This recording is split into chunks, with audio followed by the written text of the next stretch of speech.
Let's bring in now Carlos Guillermo Smith, Democratic Florida State Representative. Representative Smith, thank you for being with me. Let me start here. I just want to set the table, and I want everyone to hear from Representative Randy Fine. He is the sponsor of this bill in the House.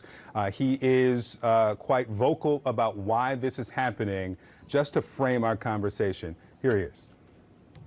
If you want special privileges, you'd better be on your best behavior. I would challenge that it's a knee-jerk reaction. Look, when you kick the hornet's nest, issues pop up that we deal with.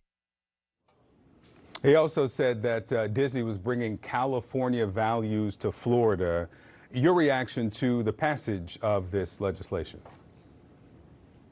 Well, Victor, thank you for having me. The bill passed over the objections of the House Democratic Caucus, who had their debate cut off, certainly before the sit-in was staged. I was very proud to have stood with many of the members of the Black Caucus in the Florida House, really in protest of the constitutional rights of Floridians being trampled.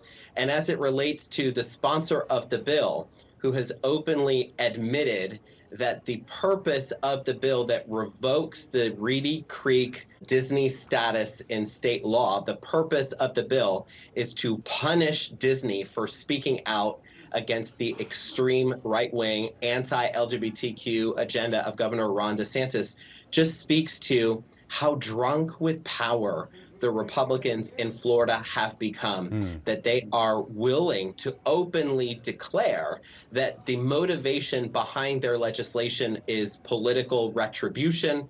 They seek to punish those who speak out, whether it be an individual or a corporation. And House Democrats had had enough.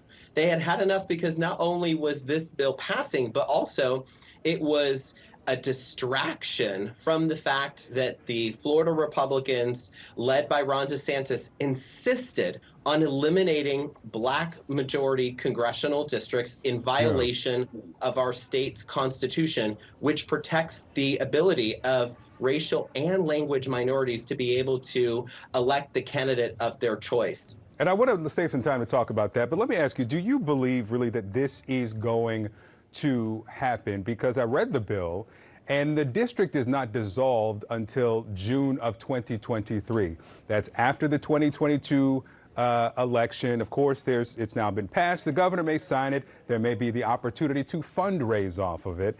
But once it comes down to brass tacks, do you think that this actually is going to happen? Well, it's hard to say. I don't even know if Disney knows if it's going to happen. But Victor, let me tell you who I've been hearing from. I've been hearing from some of the 800 employees of the Reedy Creek district who are worried that their job is going to be abolished because of Governor DeSantis's vendetta against any person who speaks out against his agenda. I've heard from the Reedy Creek firefighters who are part of that special district that was created for Disney that keeps the tourists that come to Florida safe on whether or not their jobs are on the line.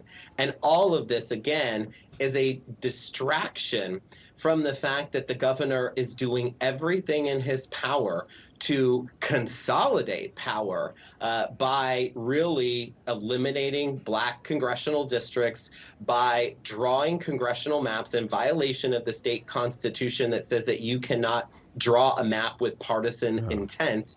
And that is kind of the strategy that they have been implemented. And that is why House Democrats had enough today and they pushed back hard.